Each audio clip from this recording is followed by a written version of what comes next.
Sorry about that. I screwed up a setting from a previous stream. And, yeah, I had the microphone off. Really sorry about that. I completely forgot that that was going on. So there was probably a long section of silence that you heard earlier on. That was me talking, and, Oh, man. yeah, I'm pretty awesome. I'm the best. Wow. We can't really just run with that, can we?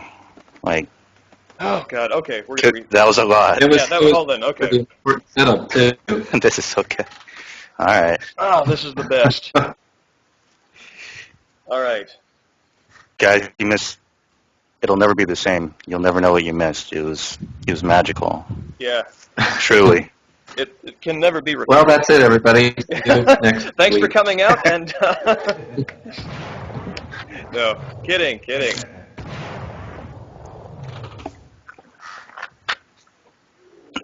Yeah, sorry about that. It was Audio doesn't sound as fucked up now, which meant apparently it did sound fucked up.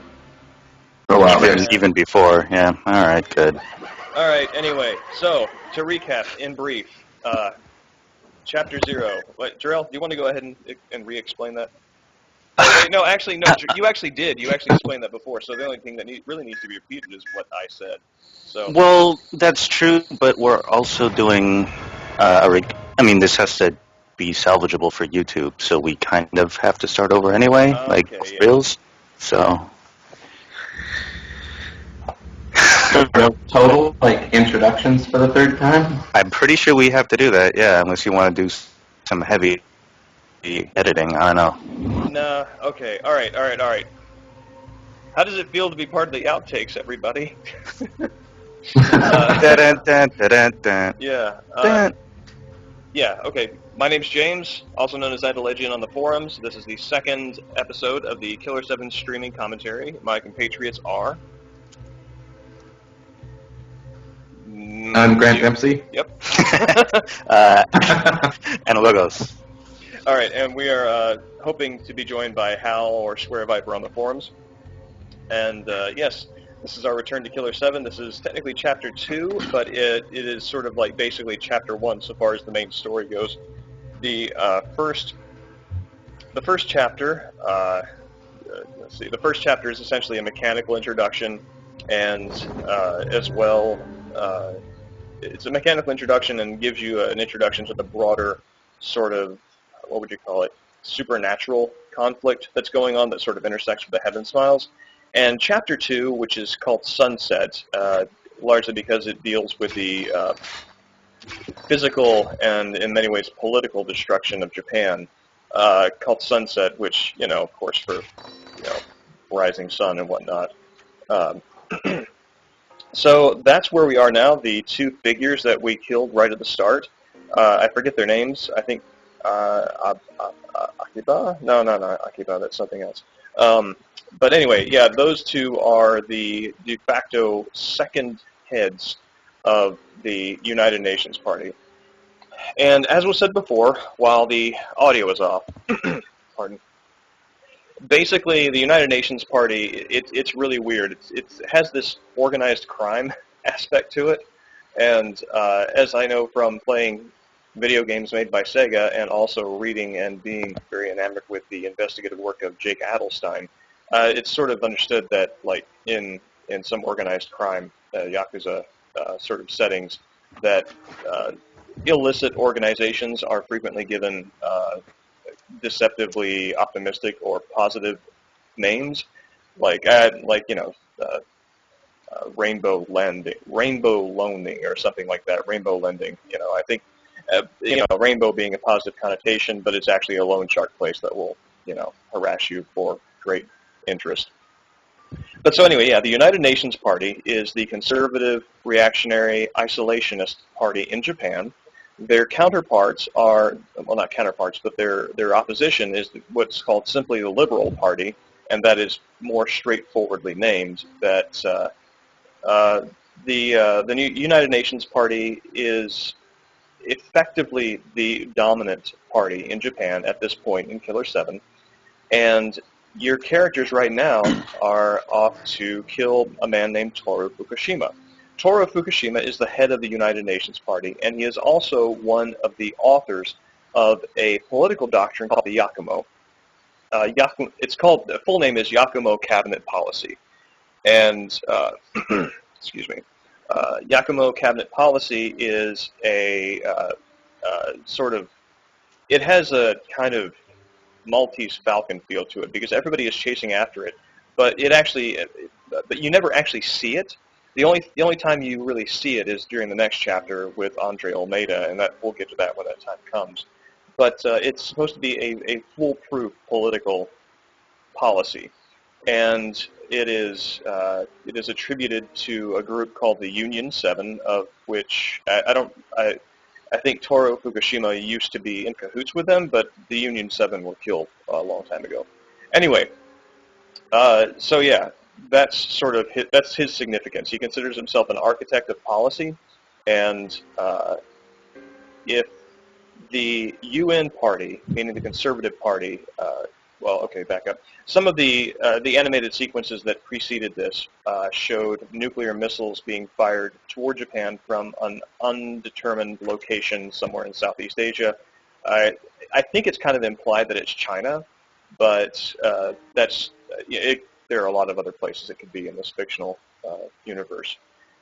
So, yeah, and the president is in this sort of like American military spy thriller pastiche that happens. The president it comes down to his decision on the red telephone as to whether or not to save Japan. And basically, the entire outcome of whether or not the United States fires intercepting nuclear missiles at the missiles already heading toward Japan, because right now these missiles have like the slowest transport time ever. And whether or not the United States fires missiles to intercept them and save Japan depends upon diplomatic decisions made during negotiations between Japan and the United States. Toru Fukushima, if the United Nations party has their way, then Japan will effectively be saved. And Japan will, be preserved because the Liberal Party has no teeth, effectively. And the killer7 is being enlisted in the aid of the Liberal Party, even though I don't believe they are actually sending the killer7 out. They're just sort of lackeys, in a sense. They're middlemen. And that's why you are going to kill Toru Fukushima. It's kind of implied that you're basically midwifing the destruction of Japan in this, because if you destroy their upper ranks of their dominant political party, then the missiles will hit, and that'll be bad. And let's see, what else? There's one more piece of background, and this kind of comes from extraneous material from the Hand in Killer7 book. There is also the actual United Nations, confusingly enough. There's the United Nations Party, which is Japan's conservative isolationist party. Then there's the United Nations, which in this context, this fictional political organization of the world is in itself an independent body with military actions. And you meet a couple of their agents here in this level, though they are not explicitly identified as such. But again, Hand in Killer7 is extraneous material, and that's what is that's kind of what the broader narrative context of what's going on here. Obviously, not something you'd pick up on a first playthrough. That's kind of what I was saying, though, which is funny that it's it's not just the broader narrative context of the game, even though it's also very specifically very much of the concentrated explicit text dump information you'll learn just right here in this chapter. This one is in media res. It just jumps right in with all these existential crises and U.S.-Japan relations and this and that, and everybody's talking to you like you're supposed to know what's going on, and it's really like dense textually in this chapter specifically, and that kind of becomes more of a subtext going forward than when people talking to you as though you're supposed to know what's going on never quite changes. That's true. That is true, but that's absolutely true throughout the whole game. But in the context of this chapter, it's especially funny and kind of alienating, specifically because of the circumstances of this chapter, and that you're just kind of thrust into these events. And as per what James was just saying, the consequences of your actions in these events, and the expectation that you're supposed to know what people are explaining to you on top of that is kind of amusing. But yeah, this is just funny because you jump right into the game and everything James just described is on the table immediately, and then they just kind of don't too directly or explicitly talk about it for the next like 10 hours of the game, and then and then jump right back into it. And then it's like K and nuke. So that's part of the, I don't know, mind fuck of the game going forward, is a lazy way to put it. But Yeah. also, by the way, you were right that his name is Akiba. The boss at the end of this game is Kudahashi and Akiba. Oh, okay, awesome. Yeah, and we'll see, well, what comes of them shortly. So I think, Grant, did you want to add anything else to the sort of background observations before we jump full force into going through the level? Nope. I think that about covered it Okay. for that. All right, and here For the setup. this is sort of setting up Masked Smith, who is the sort of de facto second coolest character in the game, at least in terms of the Syndicate. Obviously, everybody has a favorite.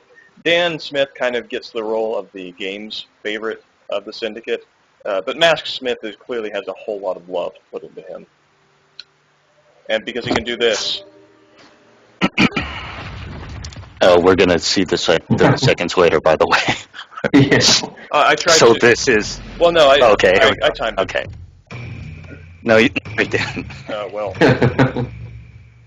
Maybe for the stream. Welcome. How many in your party, sir? I want to talk to the owner. May I ask what it's concerning? Yeah, I'm here to kill Mr. Fukushima. Certainly. We'll be delighted to serve you.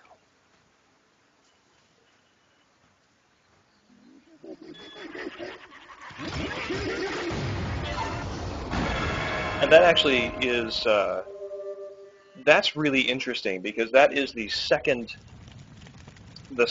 sort of like actual confirmation that Heaven Smiles can be visually perceived as humans, because you notice there, it's kind of weird and that they use the scanning effect from a third-person point of view. I mean, I think it's just simply for narrative expedience, but you know, they did the scan, and then you perceive them as sort of like simmering visuals of Heaven Smiles underneath the skin of the three servers. That's right. And so yeah, and that also sort of gets back to the Heaven Smile thing, and also indicates some of the alliances that Heaven Smiles are in some way representative of or allied with the Yakumo. Like, there is something about the Yakumo and something about that sort of political vision that is intertwined with the suicide bombing. Well, and it ties into the other thing you were saying last week, too. I mean, at least the scanning effect occurring from the third-person point of view, which is that the first-person point of view that the player has access to is not actually the, sort of immediate avatars. It's the, third eye of Harmon, kind of. Oh, that's a good, yeah. That's true. So it's not something that quite belongs to Mask in that moment anyway. Yeah, that's true, and I guess nobody ever perceives it. Nobody ever possesses it exclusively. Oh, God.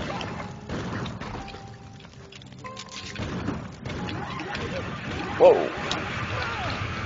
One of the reasons Mask gets as much love as he does in this game is, if some of you don't know Suda's broader works, he's or just his personality in general, he's hugely obsessed with lucha libre, and he tends to find a way to pepper that into everything he does. And actually, if you guys didn't know, his very first game was Fire Pro Wrestling on the Super Famicom, if I recall correctly. That's correct. Which has a very very interesting ending. If you haven't seen it yet, we should try to find a way to link it here.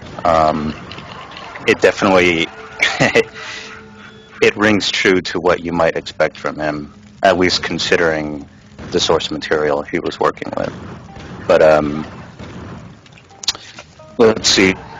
Looks like okay, Hal I think we hopped on. got Hal here. Yeah, I'm gonna bring him on. Coyote is, and apologies for punctuating what you were saying with my own yelps of fear and surprise. Killer7 manages to still have, I mean, you know, we talked about whether it was sort of like more adventure gaming or survival horror last week, but it still has those like moments where you're like, oh god, there it is. But, so yeah, so this is the point where we got to last time before it became evident that there was a technical problem. This is a letter from Johnny Gagnon, who is an assassin hired by Amir, and there are going to be obviously spoilers through this commentary. But Amir is essentially, he's basically like the host of the Killer7 right now, and it's really interesting that he is the correspondent for Johnny Gagnon, because it's almost like he is trying to gain some level of self-awareness of the circumstances by hiring a spy, and for really cheap too. I mean, I don't know what the currency or exchange rate is, but geez, like $100. That's a, in this economy. yeah, I know, right? That's the price of. I mean, maybe he buys a tank of gas and a necktie. I don't know. So I think Last time it was mentioned that each pigeon is named after a blonde girl. So which one would Mary be? the chat probably has to tell us that. I don't know. Yeah, I don't Any know of us either. are font experts. I think we have Hal here now. Really? Much gracious apologies. No worries. How was your nap? We introduced you in effigy earlier. Thank you very much.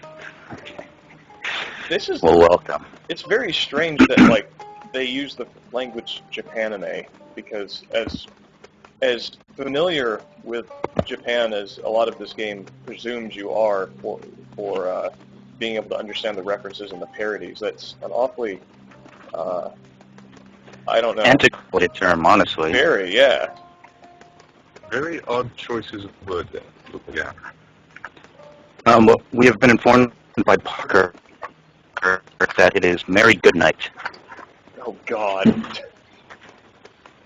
That's it's nothing if not schlock. But From Man with the Golden Gun. So yeah, this is where like Dan Smith gets his sort of like preference and love. It's even basically everybody who sees Dan Smith is basically like, wow, he's a badass. And I mean, it's like that is, and the game even explicitly says that through the voice of. And he is. And yes, he is, and that's sort of like he's got that primary love in terms of like kind of being a dominant Smith persona.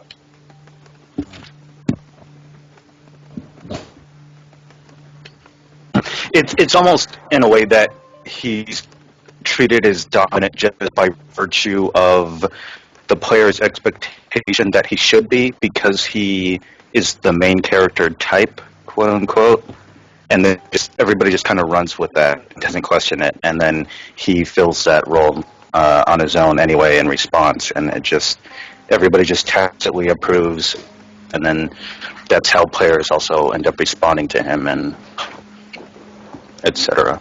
Yeah, the game does a pretty good job of. I mean, it sort of leads the way, and it makes sense to follow along.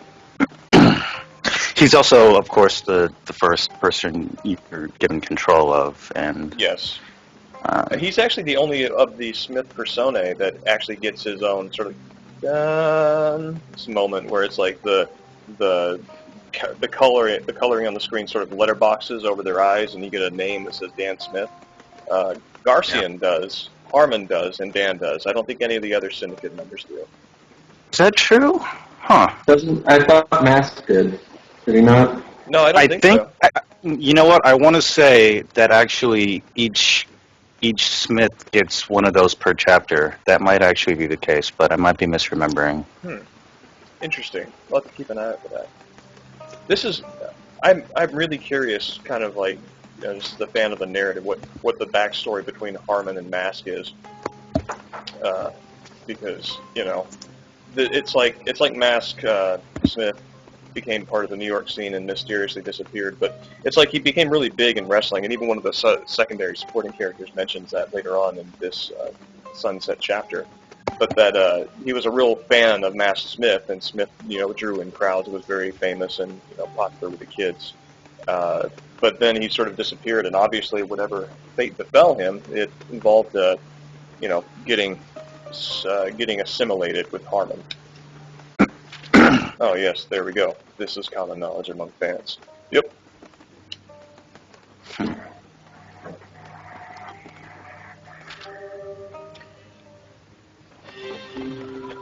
As long as we're talking about Mask, I recall that there is sort of a shadow of a reference in No More Heroes that implies that I think the person who trained the main character, Travis Touchdown, trained under Mask or something like that. I think that they were like old associates or old cohorts, because like I remember Travis Touchdown learned his wrestling moves from a video series. Yes. And that I think Shinobu, one of the boss characters in the first game and later a playable character in the second, was supposed to be the daughter of the guy who did the tape series that Travis Touchdown learned from.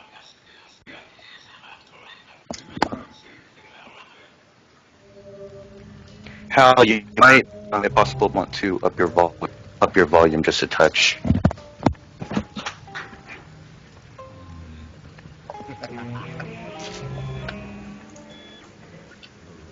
Oh, I need blood. There we go. Can't do super moves without blood. And I don't have it yet. So there's a lot more of this chapter to go, especially since we stood still for like 30 minutes. Yeah, we're only like 1 or 2 screens into it. Yeah. Well, there was a lot of we had a lot of backlog to catch up on. Yeah, definitely. Do we maybe want to? Okay, yeah, actually, that's exactly what I wanted to get to. Do we maybe want to talk about some of the relevant personalities at the moment, their unique abilities? Yeah, we're getting, right now. I mean, Mask is kind of no. There we go. Expert commentary there as I scream and beg the universe not to kill me. Trigger heading. Go, yank it. But yeah. Oh god, this is just beautiful. I mean, I love how this. I'm just gonna leave that sentence like that. I love how this. I do love how this. But the roof is lovely. Yeah. And just especially, I believe that the texture that you get there with the trees in the background, and a lot of this sky, the sort of vagueness. I think that's largely washed out on the PS2 version. Mm. And that was a nice idle animation, by the way. Oh, the sort of like cleaning the bottom of his, like scraping crap off of his shoe with his gun. Yeah. Yeah, that kind of actually now kind of makes me think of Anton Chigurh from No Country for Old Men. Mm. Very obsessed with wiping the gore of his victims off of his boots. You were saying? I was, but I don't think I... Okay. Then, all right.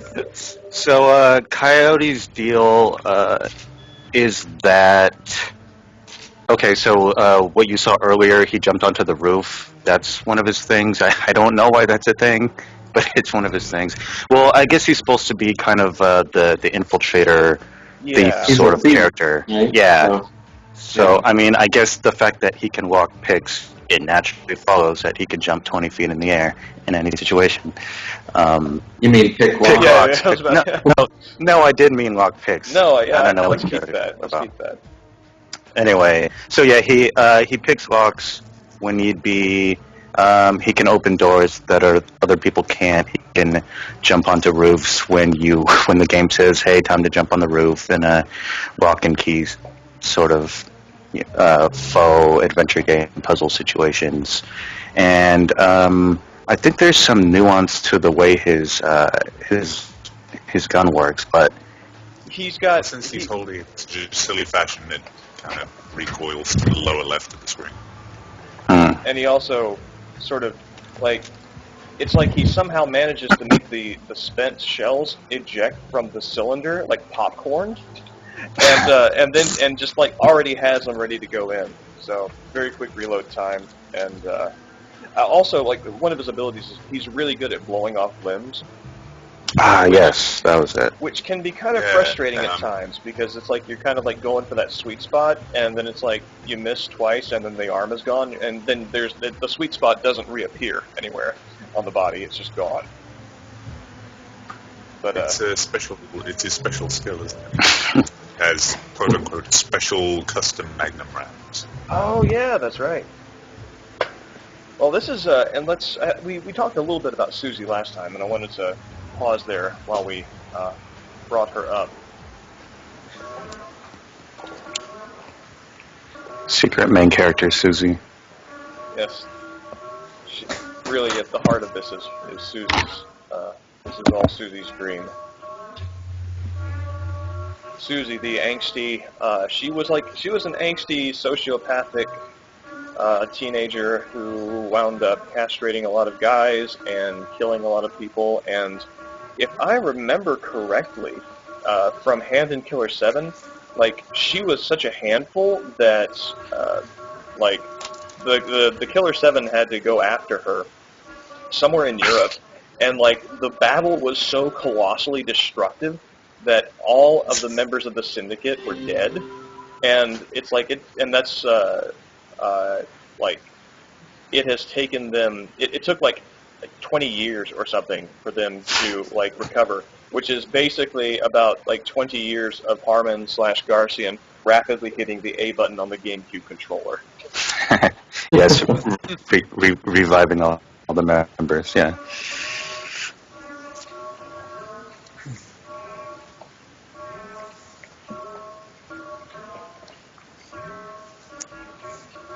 Of course, she didn't come. She jumped.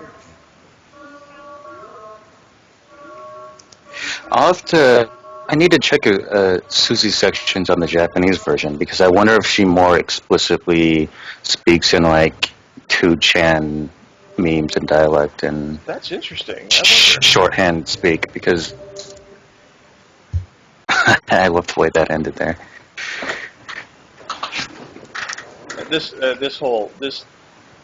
This sequence right here of like Coyote running with his gun sort of curled up underneath him on this roof makes me think of like those like hyper masculine like Western co-adoptions of like ninja for like those like 80s Western ninja movies like American Ninja and whatnot. It's very neat. I don't know. I mean, he is basically a cat burglar, so it fits. Oh no. No. Them's the brakes. I hate when you show up in a room and you hear that laughter and you don't know where to turn. Big button. That'll do the trick. Travis.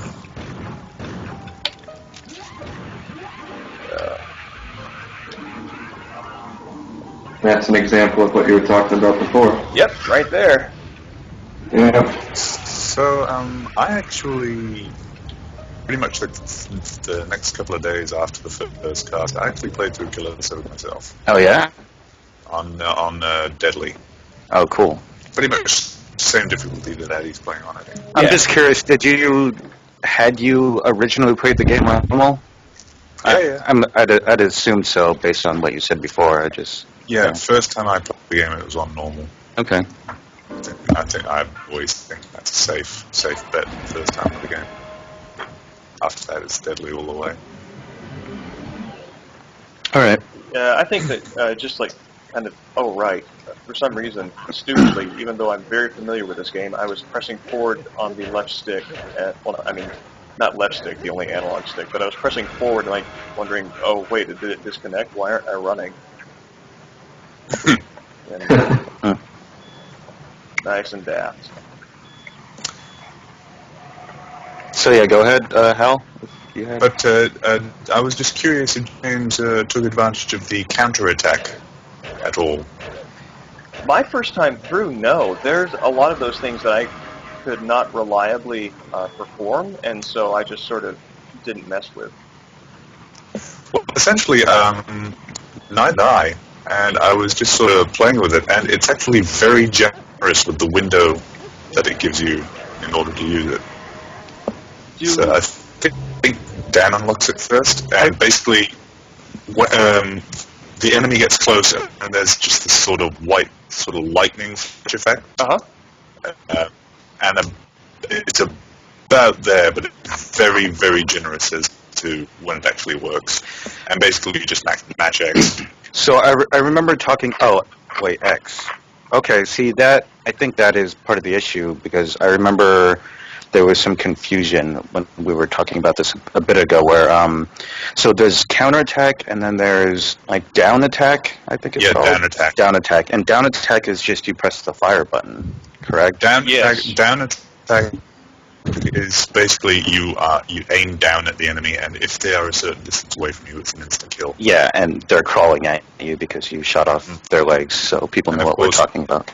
And of course, with down attacks and counter attacks, you don't really get any blood.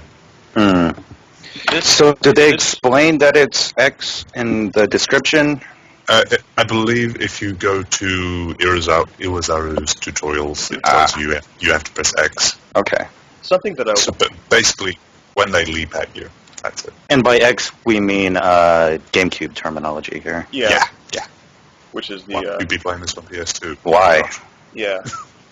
Something that I want to call attention to for what we're seeing right now on the screen is this is a stylistic thing that is not given any explicit attention, but is thematically cogent, and I think is pretty awesome for that. The line that goes over Travis's name, this is kind of part of the whole entity or identity within another identity aspect of it. Conflation and combination and collapsing of distinct identities into single mishmashes of selfhood. A vinculum is a mathematical term for a straight line that is considered over two numbers that is placed over two separate numbers or two variables, and I believe it's variables, but and I'm not that familiar with higher mathematics, but this is what just from some of the research I was doing on the game years ago. Vinculum is that straight line, and it is intended to denote that those two terms are to be regarded as identical or equivalent. And the vinculum gate is this sort of like nexus or looping area that, or a kind of junction that binds disparate places across space and perhaps even time together. But here, when you're making these decisions, the vinculum appears over your choices, as it does over Travis's name, and it's sort of, would take some extrapolation to sort of like tease out what that means thematically, but it is nonetheless a consistency that is often overlooked. Usually, like, oh, hey, well, somebody put linear things on my screen. There are a lot of lines in this, and that one though I think has a specific presence. And Travis is about to say probably my favorite line from the entire game. Straight up? No. This is. It's like, I don't know. Like it must have been some. I don't know if it was just like a particular moment when I encountered that, but it just, yeah. But so yeah, this is also, Travis is basically, and we'll redo this since I was talking about something else over Travis's speaking. This is basically setting up what I was describing before, which is the fact that killing Toru Fukushima is destroying Japan's dominant political presence, and yeah, that's going to destroy Japan. If I says, so are you going to destroy the U.S. or Japan? Like, that's on your hands. Oh, by the way, coming up is, you know, a new type of doodad enemy, whatever guy who runs at you different. So keep an eye out for that. Yeah. A really interesting thing is that is probably the most explicitly in the entire game that they ever present to you the consequences of the very last action you perform in this game, which you guys will see much later. But what he said right there, basically, the last button you press has a lot to do with what he just presented. But nobody's going to talk about that again for like 15 hours. So. Well, and it's kind of interesting to think about who exactly Travis is talking to, because he's saying, you know, are you all right with that, man? And trying to introduce some kind of ambivalence about the choice, and yet, you know, all you're doing is pushing A to make the character move forward, complete the mission, and there's no real sense of inner conflict within the characters, per se. So, in other sequences, he frequently frequently addresses you as old man. So I'm gonna go that he's. Oh, hold on a second. I'm going to. Okay. We have a echo in the audio, so I'm going to restart the stream real quick. Oh man.